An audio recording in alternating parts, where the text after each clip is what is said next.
The title of this mini podcast is Become Optimistic. If you've read anything that I've written over the years, you may be tired of hearing me say, positive thinking is positively putrid as a strategy. It just doesn't work that well. I'll admit it's a sexy idea, but it has worse odds than flipping a coin. Now, I know this sounds like heresy, and you may want to burn me at the stake, but let me have my say before you light that match. Thinking happens, and then we label it. That's how our mind works.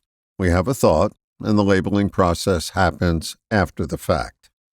Positive thinking is a process where we want to feed our mind thoughts from the outside in order to change our thinking. But thinking is an inside-out process, not the other way around. Positive thinking is like attempting to control the dialogue of a pre-recorded TV show. Your thinking, like the dialogue, is just what shows up on the screen, and you can only label it after it happens. I'll readily admit that positive thoughts feel better than negative thoughts, but you can't change your thinking by force-feeding yourself positive thoughts. You may come up with a positive affirmation like, I feel confident, but each time you say it, it's neutralized by your subconscious conditioning to the contrary. Just look at your track record with positive thinking. If you get a positive outcome, you give credit to the process. If you don't, which is most of the time, you just say something negatively inane like, I didn't think positively enough, or I didn't pray hard enough. Putting a St. Christopher medal in your car doesn't automatically make you a better driver. And thinking positive doesn't deliver any outcomes. We only think it does. So what's the solution?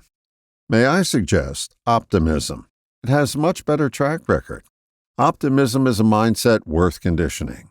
Optimism allows you to notice and see past the blinders of negativism and opens your vision to a broader perspective. Optimism isn't denying that negativism is there, it just considers it as another option. Positive thinking denies negativism and only gives you one option, one that rarely works. Being optimistic isn't wearing rose-colored glasses. It's recognizing all that's out there. Negativism denies there's anything out there past what its limited vision sees. Optimism opens your eyes to the entire playing field, lets you see things that would have been missed if you didn't remove the blinders. Positive thinking just limits your options to things that are unlikely to happen. If you're going to develop a habit, I highly recommend that you develop one that will broaden you, not limit you. Develop the habit of optimism. It has two major benefits. One, you see more clearly. Two, and believe it or not, your natural thinking will become more positive as a result. All the best, John.